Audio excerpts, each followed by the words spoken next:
Two gentlemen who were in the lavatory at the time tried to lift him up, but he was quite helpless. He lay curled up at the foot of the stairs down which he had fallen.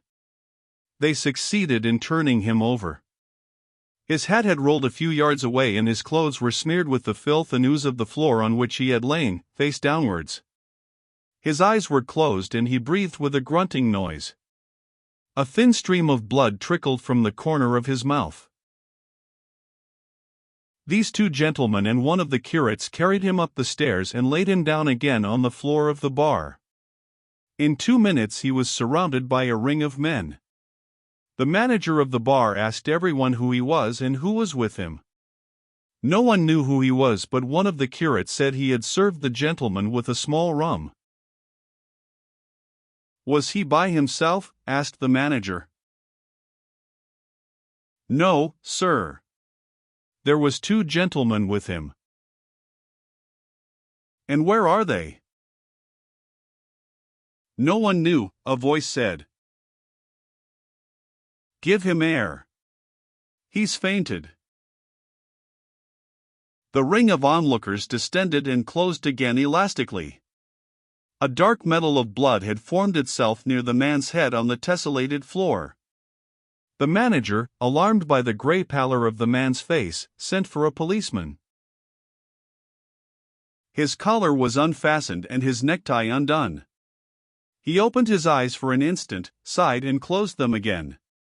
One of the gentlemen who had carried him upstairs held a dinged silk hat in his hand. The manager asked repeatedly, did no one know who the injured man was or where had his friends gone? The door of the bar opened and an immense constable entered. A crowd which had followed him down the laneway collected outside the door, struggling to look in through the glass panels. The manager at once began to narrate what he knew.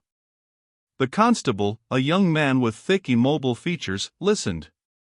He moved his head slowly to right and left and from the manager to the person on the floor, as if he feared to be the victim of some delusion. Then he drew off his glove, produced a small book from his waist, licked the lead of his pencil and made ready to indite. He asked in a suspicious provincial accent, "Who is the man? What's his name and address?" A young man in a cycling suit cleared his way through the ring of bystanders. He knelt down promptly beside the injured man and called for water. The constable knelt down also to help. The young man washed the blood from the injured man's mouth and then called for some brandy. The constable repeated the order in an authoritative voice until a curate came running with the glass. The brandy was forced down the man's throat. In a few seconds he opened his eyes and looked about him. He looked at the circle of faces and then, understanding, strove to rise to his feet. "You're all right now?" asked the young man in the cycling suit. "Pshaw, that's nothing," said the injured man, trying to stand up. He was helped to his feet. The manager said something about a hospital and some of the bystanders gave advice. The battered silk hat was placed on the man's head. The constable asked, "Where do you live?" The man, without answering, began to twirl the ends of his mustache. He made light of his accident. "It was nothing," he said, "only a little accident." He spoke very thickly. "Where do you live?" repeated the constable. The man said they were to get a cab for him. While the point was being debated, a tall, agile gentleman of fair complexion, wearing a long yellow ulster, came from the far end of the bar. Seeing the spectacle, he called out, "Hullo, Tom, old man. What's the trouble?" "Pshaw, that's nothing," said the man. The newcomer surveyed the deplorable figure before him and then turned to the constable, saying, "It's all right, constable. I'll see him home." The constable touched his helmet and answered, "All right, Mr. Power. Come now, Tom," said Mr. Power, taking his friend by the arm. "No bones broken." "What? Can you walk?" The young man in the cycling suit took the man by the other arm and the crowd divided. "How did you get yourself into this mess?" asked Mr. Power. "The gentleman fell down the stairs," said the young man. "I areucoligate to you, sir," said the injured man. "Not at all. A'n't we have a little?" "Not now. Not now." The three men left the bar and the crowd sifted through the doors into the laneway. The manager brought the constable to the stairs to inspect the scene of the accident. They agreed that the gentleman must have missed his footing. The customers returned to the counter and a curate set about removing the traces of blood from the floor. When they came out into Grafton Street, Mr. Power whistled for an outsider. The injured man said again as well as he could, "I areucoligate to you, sir. I hope we'll eat again. Why nigh is Kernan?" The shock and the incipient pain had partly sobered him. "Don't mention it," said the young man. They shook hands. Mr. Kernan was hoisted onto the car and, while Mr. Power was giving directions to the carman, he expressed his gratitude to the young man and regretted that they could not have a little drink together. "Another time," said the young man. The car drove off towards Westmoreland Street. As it passed Ballast Office, the clock showed 9:30. A keen east wind hit them, blowing from the mouth of the river. Mr. Kernan was huddled together with cold. His friend asked him to tell how the accident had happened. "I ain't," and he answered, "Why Ongwe is hurt." "Show." The other leaned over the well of the car and peered into Mr. Kernan's mouth, but he could not see. He struck a match and, sheltering it in the shell of his hands, peered again into the mouth, which Mr. Kernan opened obediently. The swaying movement of the car brought the match to and from the open mouth. The lower teeth and gums were covered with clotted blood and a minute piece of the tongue seemed to have been bitten off. The match was blown out. "That's ugly," said Mr. Power. "Pshaw, it's nothing," said Mr. Kernan, closing his mouth and pulling the collar of his filthy coat across his neck. Mr. Kernan was a commercial traveler of the old school which believed in the dignity of its calling. He had never been seen in the city without a silk hat of some decency and a pair of gaiters. By grace of these two articles of clothing, he said, a man could always pass muster.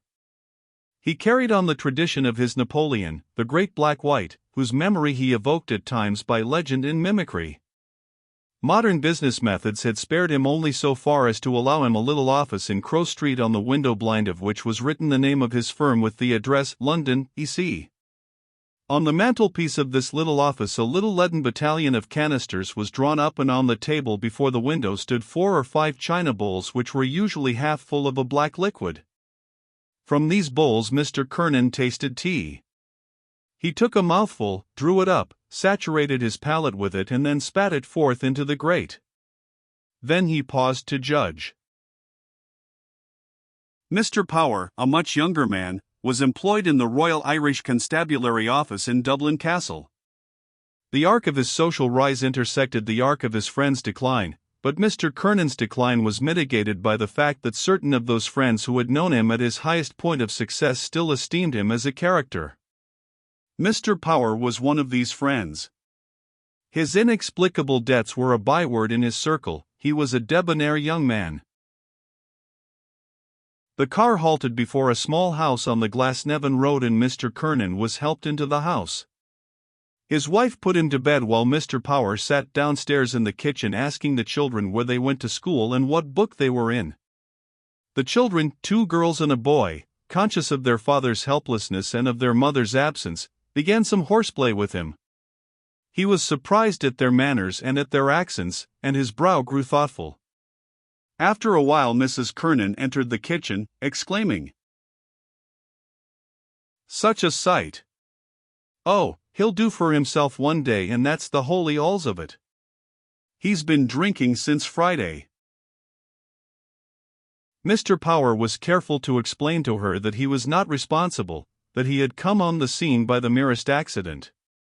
Mrs. Kernan, remembering Mr. Power's good offices during domestic quarrels, as well as many small, but opportune loans, said, "Oh, you needn't tell me that, Mr. Power. I know you're a friend of his, not like some of the others he does be with. They're all right so long as he has money in his pocket to keep him out from his wife and family. Nice friends. Who was he with tonight, I'd like to know?" Mr. Power shook his head but said nothing. "I'm so sorry," she continued, "that I've nothing in the house to offer you. But if you wait a minute I'll send round to Fogarty's at the corner." Mr. Power stood up. "We were waiting for him to come home with the money. He never seems to think he has a home at all." "Oh, now, Mrs. Kernan," said Mr. Power, "we'll make him turn over a new leaf. I'll talk to Martin. He's the man. We'll come here one of these nights and talk it over." She saw him to the door. The carman was stamping up and down the footpath, and swinging his arms to warm himself. "It's very kind of you to bring him home," she said. "Not at all," said Mr. Power. He got up on the car. As it drove off he raised his hat to her gaily. "We'll make a new man of him," he said. "Good night, Mrs. Kernan." Mrs. Kernan's puzzled eyes watched the car till it was out of sight. Then she withdrew them, went into the house and emptied her husband's pockets. She was an active, practical woman of middle age. Not long before she had celebrated her silver wedding and renewed her intimacy with her husband by waltzing with him to Mr. Power's accompaniment. In her days of courtship Mr. Kernan had seemed to her a not ungallant figure, and she still hurried to the chapel door whenever a wedding was reported and, seeing the bridal pair, recalled with vivid pleasure how she had passed out of the Star of the Sea church in Sandymount, leaning on the arm of a jovial well-fed man, who was dressed smartly in a frock coat and lavender trousers and carried a silk hat gracefully balanced upon his other arm.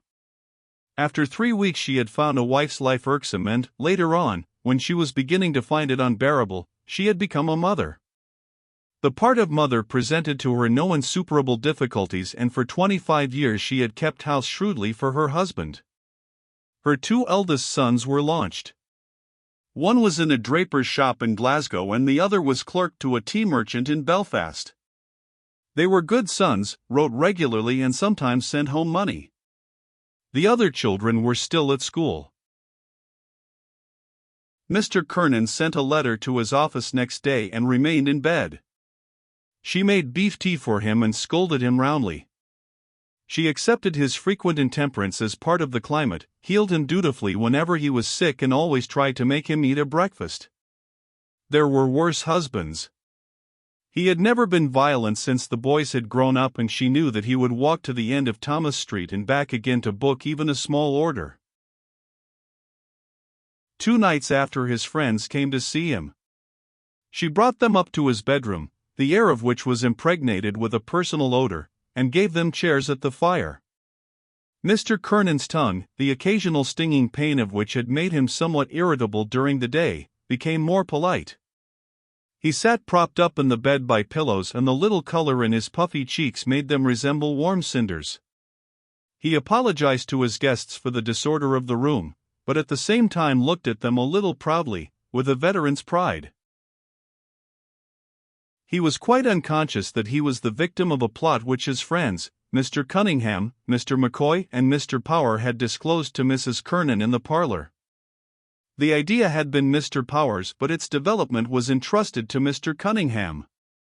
Mr. Kernan came of Protestant stock and, though he had been converted to the Catholic faith at the time of his marriage, he had not been in the pale of the church for 20 years. He was fond, moreover, of giving side thrusts at Catholicism. Mr. Cunningham was the very man for such a case. He was an elder colleague of Mr. Power. His own domestic life was not very happy.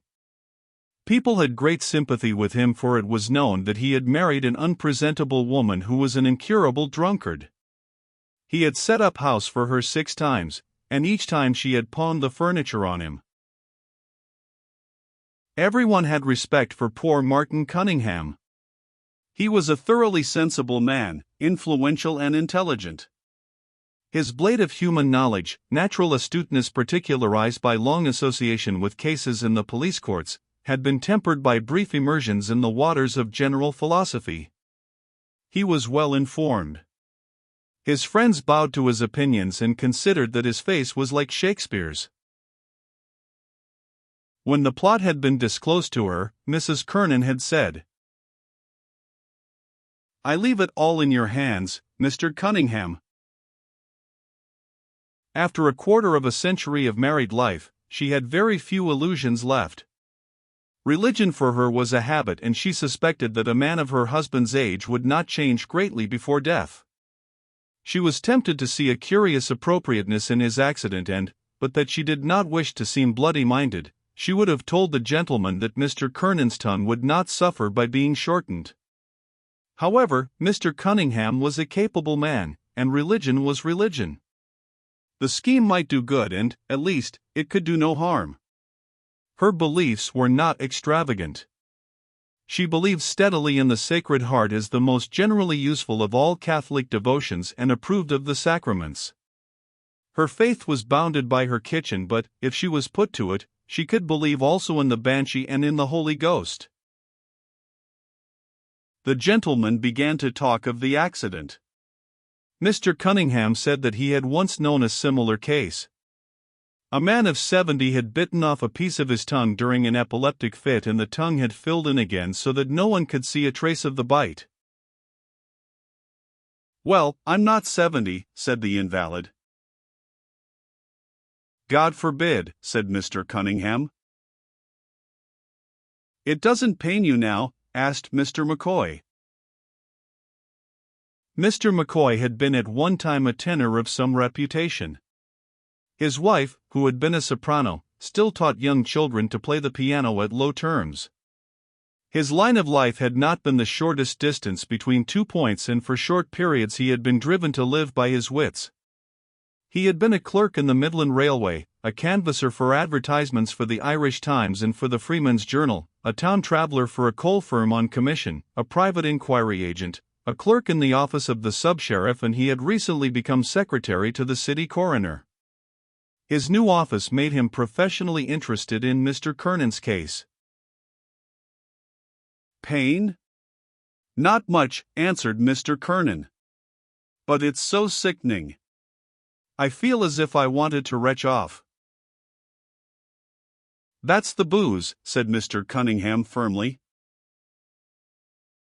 "No," said Mr. Kernan. "I think I caught a cold on the car. There's something keeps coming into my throat, phlegm or mucus," said Mr. McCoy. "It keeps coming like from down in my throat, sickening thing." Yes, said Mr. McCoy, "that's the thorax." He looked at Mr. Cunningham and Mr. Power at the same time with an air of challenge. Mr. Cunningham nodded his head rapidly, and Mr. Power said, "Ah, well, all's well that ends well." "I'm very much obliged to you, old man," said the invalid. Mr. Power waved his hand. "Those other 2 fellows I was with." "Who were you with?" asked Mr. Cunningham. "A chap. I don't know his name."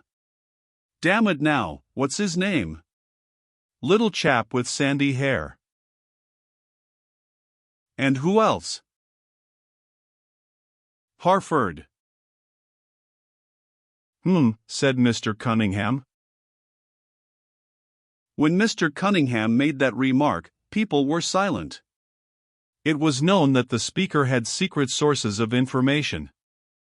In this case, the monosyllable had a moral intention. Mr. Harford sometimes formed one of a little detachment which left the city shortly after noon on Sunday with the purpose of arriving as soon as possible at some public house on the outskirts of the city where its members duly qualified themselves as bona fide travelers. But his fellow travelers had never consented to overlook his origin. He had begun life as an obscure financier by lending small sums of money to workmen at usurious interest. Later on he had become the partner of a very fat short gentleman, Mr. Goldberg, in the Liffey Loan Bank.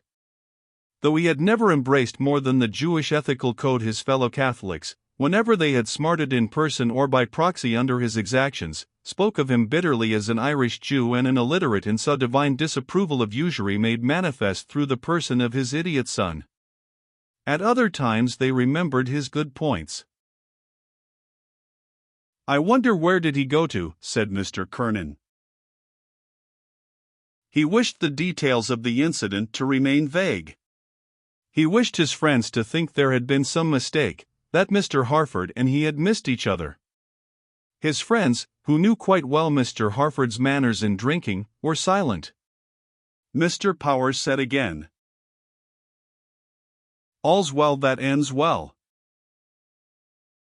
Mr. Kernan changed the subject at once. "That was a decent young chap, that medical fellow," he said. "Only for him." "Oh, only for him," said Mr. Power. "It might have been a case of 7 days, without the option of a fine." Yes, said Mr. Kernan, trying to remember. "I remember now, there was a policeman. Decent young fellow, he seemed. How did it happen at all?"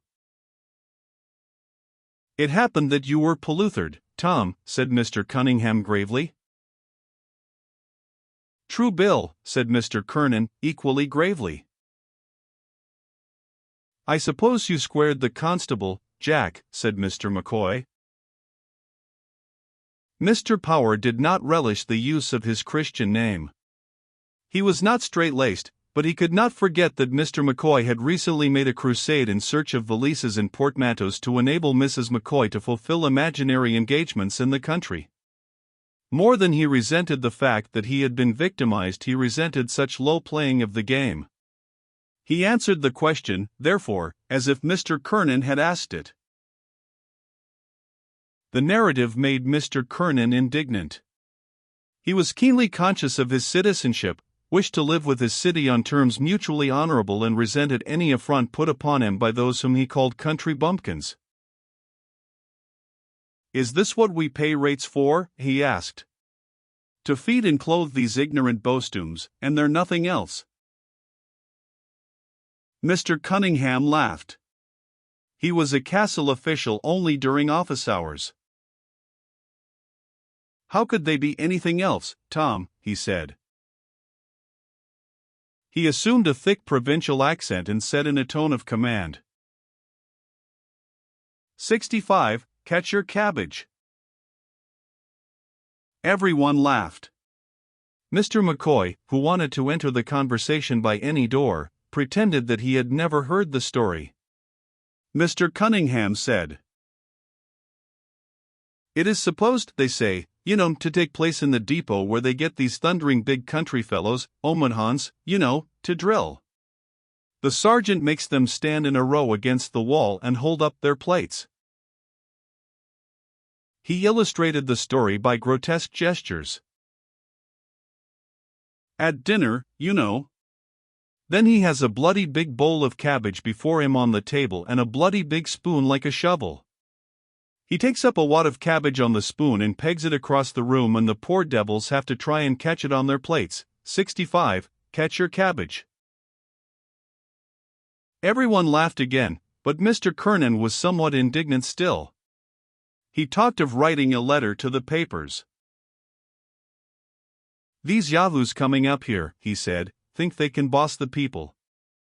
I needn't tell you, Martin, what kind of men they are." Mr. Cunningham gave a qualified assent. "It's like everything else in this world," he said. "You get some bad ones and you get some good ones." "Oh yes, you get some good ones, I admit," said Mr. Kernan, satisfied. "It's better to have nothing to say to them," said Mr. McCoy. "That's my opinion." Mrs. Kernan entered the room and, placing a tray on the table, said, "Help yourselves, gentlemen." Mr. Power stood up to officiate, offering her his chair. She declined it, saying she was ironing downstairs, and, after having exchanged a nod with Mr. Cunningham behind Mr. Power's back, prepared to leave the room. Her husband called out to her, "And have you nothing for me, ducky?" "Oh, you! The back of my hand to you," said Mrs. Kernan tartly. Her husband called after her, "Nothing for poor little hubby." He assumed such a comical face and voice that the distribution of the bottles of stout took place amid general merriment. The gentlemen drank from their glasses, set the glasses again on the table and paused. Then Mr. Cunningham turned towards Mr. Power and said casually, "On Thursday night, you said, Jack." "Thursday, yes," said Mr. Power. "Righto," said Mr. Cunningham promptly. "We can meet in Molly's," said Mr. McCoy. "That'll be the most convenient place." "But we mustn't be late," said Mr. Power earnestly, "because it is sure to be crammed to the doors." "We can meet at 7:30, said Mr. McCoy. "Righto," said Mr. Cunningham. 7:30 at Molly's be it." There was a short silence. Mr. Kernan waited to see whether he would be taken into his friend's confidence. Then he asked, "What's in the wind?" "Oh, it's nothing," said Mr. Cunningham. "It's only a little matter that we're arranging about for Thursday." "The opera, is it?" said Mr. Kernan. "No, no," said Mr. Cunningham in an evasive tone, "it's just a little, spiritual matter." "Oh," said Mr. Kernan. There was silence again. Then Mr. Power said, point blank, "To tell you the truth, Tom, we're going to make a retreat." "Yes, that's it," said Mr. Cunningham. "Jack and I and McCoy here, we're all going to wash the pot." He uttered the metaphor with a certain homely energy and, encouraged by his own voice, proceeded. "You see, we may as well all admit we're a nice collection of scoundrels, one and all. I say, one and all," he added with gruff charity and turning to Mr. Power. "Own up now." "I own up," said Mr. Power. "And I own up," said Mr. McCoy. "So we're going to wash the pot together," said Mr. Cunningham. A thought seemed to strike him. He turned suddenly to the invalid and said, "D'ye know what, Tom, has just occurred to me? You might join in and we'd have a four-handed reel." "Good idea," said Mr. Power. "The four of us together." Mr. Kernan was silent. The proposal conveyed very little meaning to his mind, but, understanding that some spiritual agencies were about to concern themselves on his behalf, he thought he owed it to his dignity to show a stiff neck. He took no part in the conversation for a long while but listened, with an air of calm enmity, while his friends discussed the Jesuits.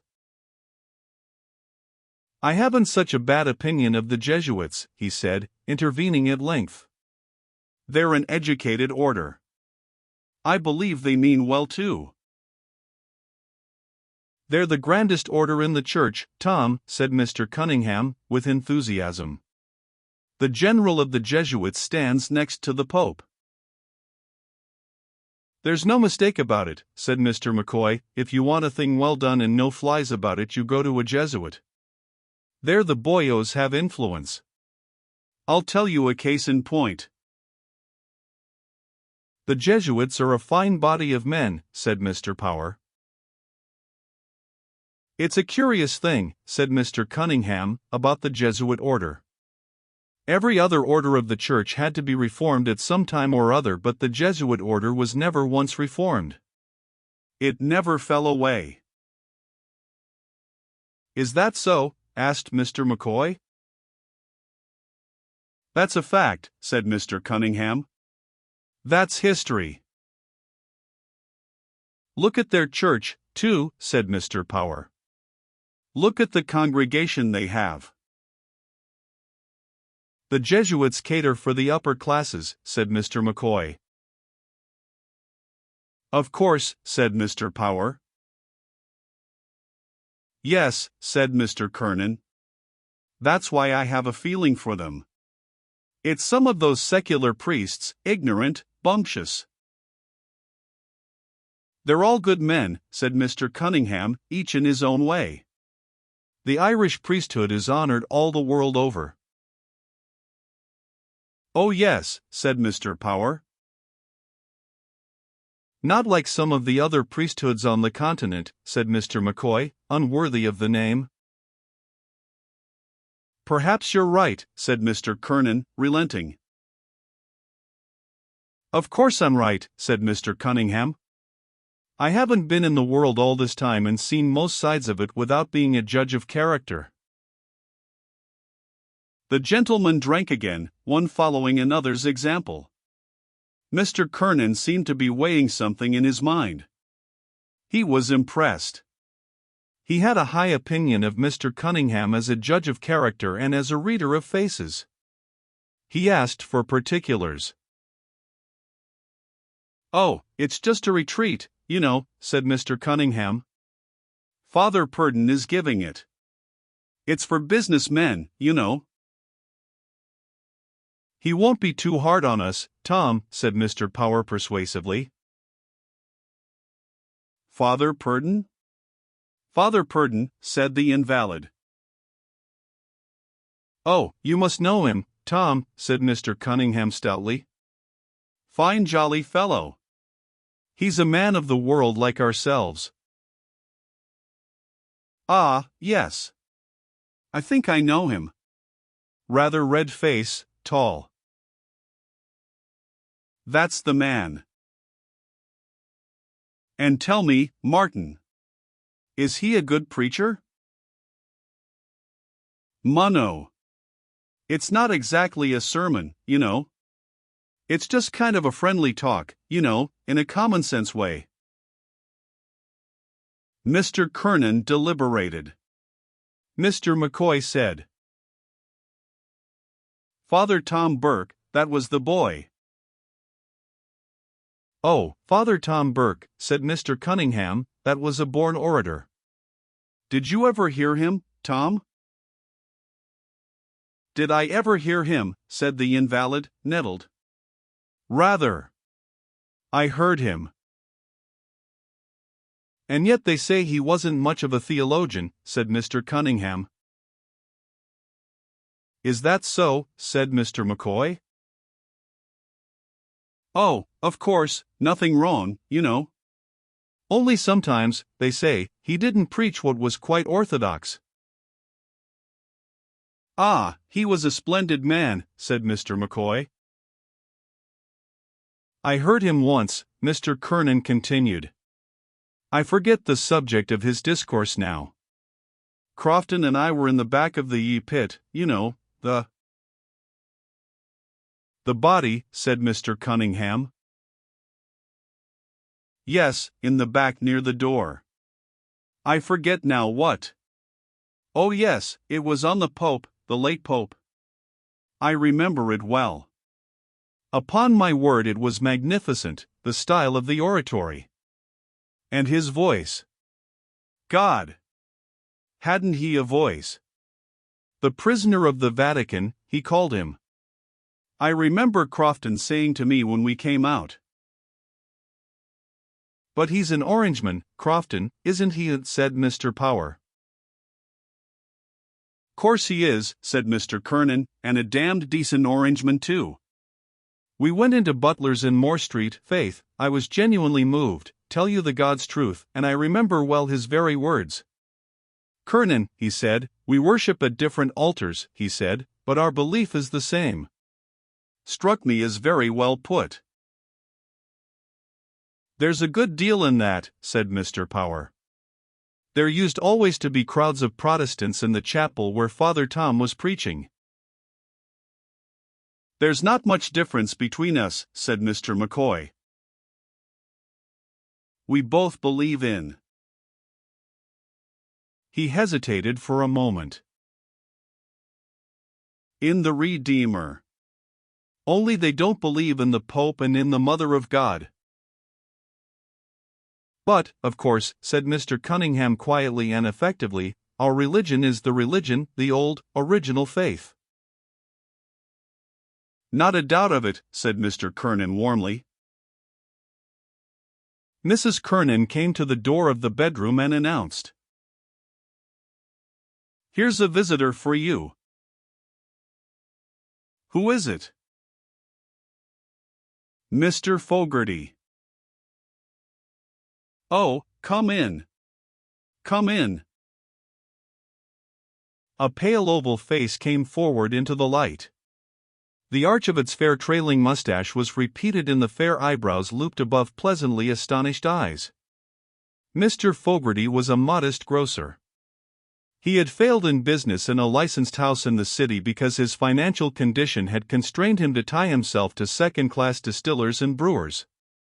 He had opened a small shop on Glasnevin Road where, he flattered himself, his manners would ingratiate him with the housewives of the district. He bore himself with a certain grace, complimented little children and spoke with a neat enunciation. He was not without culture.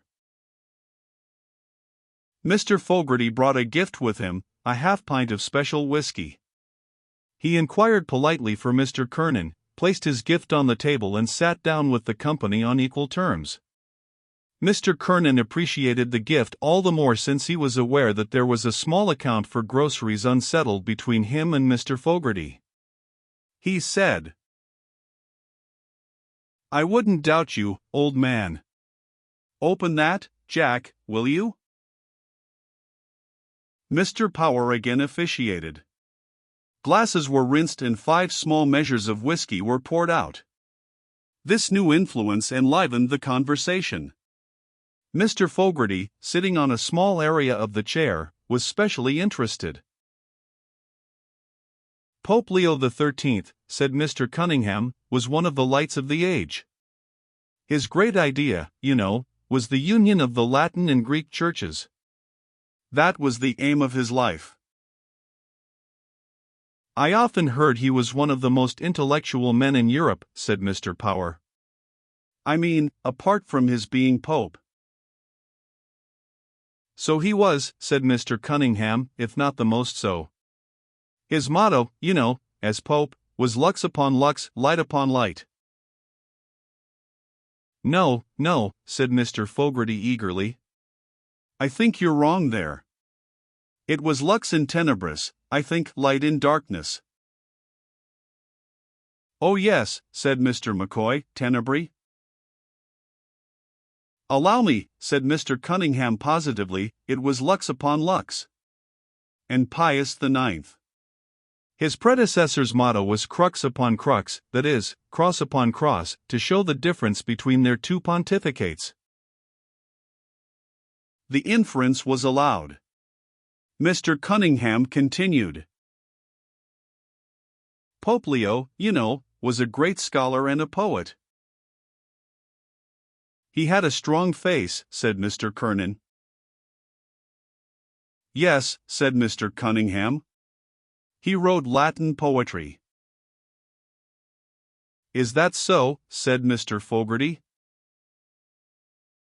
Mr. McCoy tasted his whiskey contentedly and shook his head with a double intention, saying, "That's no joke, I can tell you." "We didn't learn that, Tom," said Mr. Power, following Mr. McCoy's example, "when we went to the penny-a-week school." "There was many a good man went to the penny-a-week school with a sod of turf under his oxter," said Mr. Kernan sententiously. "The old system was the best, plain honest education. None of your modern trumpery." "Quite right," said Mr. Power.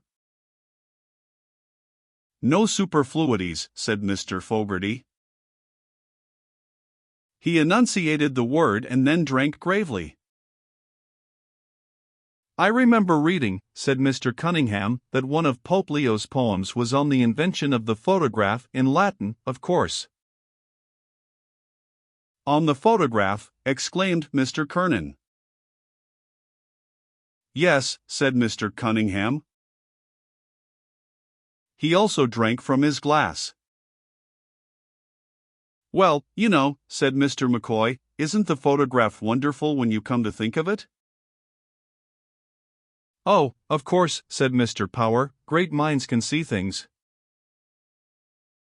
As the poet says, great minds are very near to madness," said Mr. Fogarty. Mr. Kernan seemed to be troubled in mind. He made an effort to recall the Protestant theology on some thorny points and in the end addressed Mr. Cunningham. "Tell me, Martin," he said. "Weren't some of the popes, of course, not our present man, or his predecessor, but some of the old popes, not exactly, you know, up to the knocker?" There was a silence. Mr. Cunningham said, "Oh, of course, there were some bad lots. But the astonishing thing is this. Not one of them, not the biggest drunkard, not the most out-and-out ruffian, not one of them ever preached ex cathedra a word of false doctrine. Now isn't that an astonishing thing?" "That is," said Mr. Kernan. "Yes, because when the Pope speaks ex cathedra," Mr. Fogarty explained, "he is infallible." "Yes," said Mr. Cunningham. "Oh, I know about the infallibility of the Pope. I remember I was younger then. Or was it that?" Mr. Fogarty interrupted. He took up the bottle and helped the others to a little more. Mr. McCoy, seeing that there was not enough to go round, pleaded that he had not finished his first measure. The others accepted under protest. The light music of whiskey falling into glasses made an agreeable interlude. "What's that you were saying, Tom?" asked Mr. McCoy. "Papal infallibility," said Mr. Cunningham, "that was the greatest scene in the whole history of the Church." "How was that, Martin?" asked Mr. Power. Mr. Cunningham held up two thick fingers. "In the Sacred College, you know, of cardinals and archbishops and bishops, there were two men who held out against it while the others were all for it. The whole conclave except these two was unanimous. No. They wouldn't have it." "Ha," said Mr. McCoy. "And they were a German cardinal by the name of Dowling, or Dowling was no German, and that's a sure 5, said Mr. Power, laughing.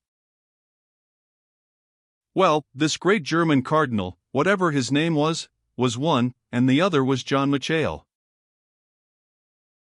"What?" cried Mr. Kernan. "Is it John of Tuam?" "Are you sure of that now?" asked Mr. Fogarty dubiously. "I thought it was some Italian or American." "John of Tuam," repeated Mr. Cunningham, "was the man." He drank and the other gentlemen followed his lead.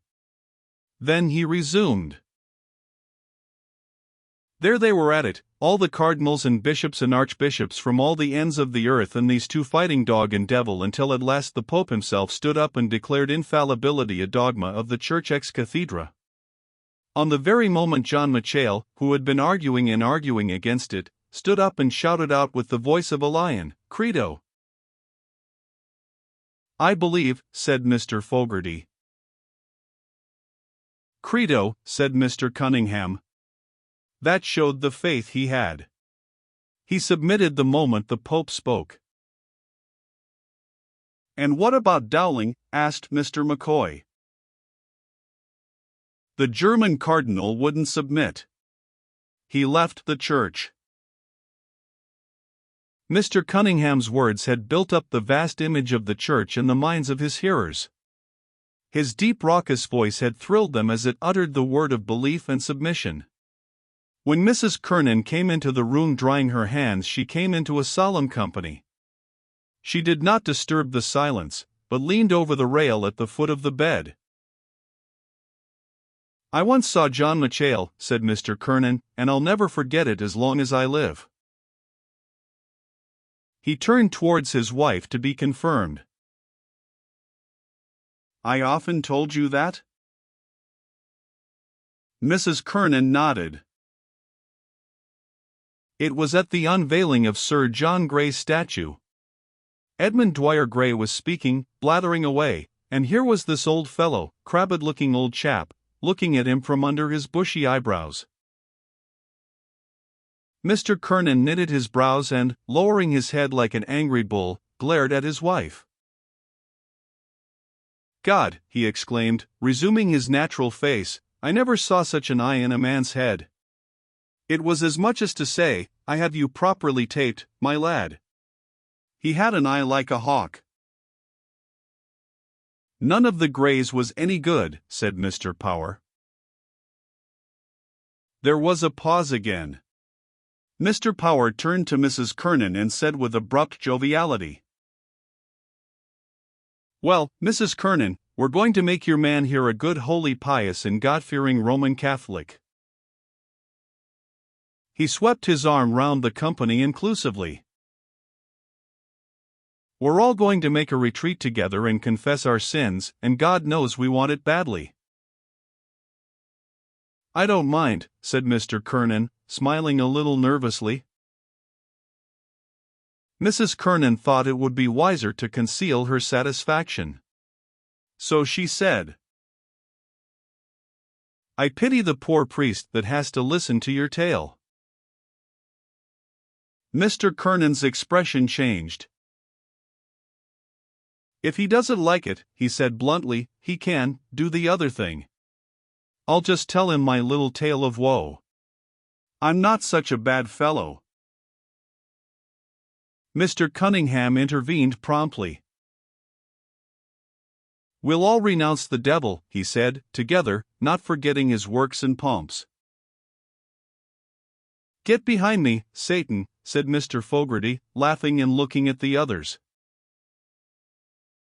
Mr. Power said nothing.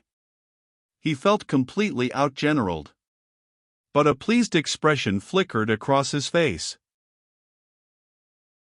"All we have to do," said Mr. Cunningham, "is to stand up with lighted candles in our hands and renew our baptismal vows." "Oh, don't forget the candle, Tom," said Mr. McCoy, "whatever you do." "What?" said Mr. Kernan. "Must I have a candle?" "Oh yes," said Mr. Cunningham. "No, damn it all," said Mr. Kernan sensibly, "I draw the line there. I'll do the job right enough. I'll do the retreat business and confession, and all that business. But no candles. No, damn it all, I bar the candles." He shook his head with farcical gravity. "Listen to that," said his wife. "I bar the candles," said Mr. Kernan, conscious of having created an effect on his audience and continuing to shake his head to and fro. "I bar the magic lantern business." Everyone laughed heartily. "There's a nice Catholic for you," said his wife. "No candles," repeated Mr. Kernan obdurately. "That's off." The transept of the Jesuit church in Gardiner Street was almost full, and still at every moment gentlemen entered from the side door and, directed by the lay brother, walked on tiptoe along the aisles until they found seating accommodation. The gentlemen were all well dressed and orderly. The light of the lamps of the church fell upon an assembly of black clothes and white collars, relieved here and there by tweeds, on dark mottled pillars of green marble and on lugubrious canvases. The gentlemen sat on the benches, having hitched their trousers slightly above their knees and laid their hats in security. They sat well back and gazed formally at the distant speck of red light which was suspended before the high altar. In one of the benches near the pulpit sat Mr. Cunningham and Mr. Kernan. In the bench behind sat Mr. McCoy alone, and in the bench behind him sat Mr. Power and Mr. Fogarty. Mr. McCoy had tried unsuccessfully to find a place in the bench with the others and, when the party had settled down in the form of a quinkings, he had tried unsuccessfully to make comic remarks. As these had not been well received, he had desisted. Even he was sensible of the decorous atmosphere, and even he began to respond to the religious stimulus. In a whisper Mr. Cunningham drew Mr. Kernan's attention to Mr. Harford, the moneylender, who sat some distance off, and to Mr. Fanning, the registration agent and mayor-maker of the city, who was sitting immediately under the pulpit beside one of the newly elected councillors of the ward. To the right sat old Michael Grimes, the owner of 3 pawnbrokers' shops, and Dan Hogan's nephew, who was up for the job in the town clerk's office. Farther in front sat Mr. Hendrick, the chief reporter of the Freeman's Journal, and poor O'Carroll, an old friend of Mr. Kernan's, who had been at one time a considerable commercial figure. Gradually, as he recognized familiar faces, Mr. Kernan began to feel more at home. His hat, which had been rehabilitated by his wife, rested upon his knees. Once or twice he pulled down his cuffs with one hand while he held the brim of his hat lightly, but firmly, with the other hand. A powerful-looking figure, the upper part of which was draped with a white surplice, was observed to be struggling up into the pulpit. Simultaneously the congregation unsettled, produced handkerchiefs and knelt upon them with care. Mr. Kernan followed the general example. The priest's figure now stood upright in the pulpit, 2/3 of its bulk, crowned by a massive red face, appearing above the balustrade. Father Purdon knelt down, turned towards the red speck of light and, covering his face with his hands, prayed. After an interval, he uncovered his face and rose. The congregation rose also and settled again on its benches. Mr. Kernan restored his hat to its original position on his knee and presented an attentive face to the preacher. The preacher turned back each wide sleeve of his surplice with an elaborate large gesture and slowly surveyed the array of faces. Then he said, "For the children of this world are wiser in their generation than the children of light. Wherefore make unto yourselves friends out of the mammon of iniquity, so that when you die they may receive you into everlasting dwellings." Father Purdon developed the text with resonant assurance. It was one of the most difficult texts in all the scriptures, he said, to interpret properly. It was a text which might seem to the casual observer at variance with the lofty morality elsewhere preached by Jesus Christ. But, he told his hearers, the text had seemed to him specially adapted for the guidance of those whose lot it was to lead the life of the world and who yet wished to lead that life not in the manner of worldlings. It was a text for business men and professional men.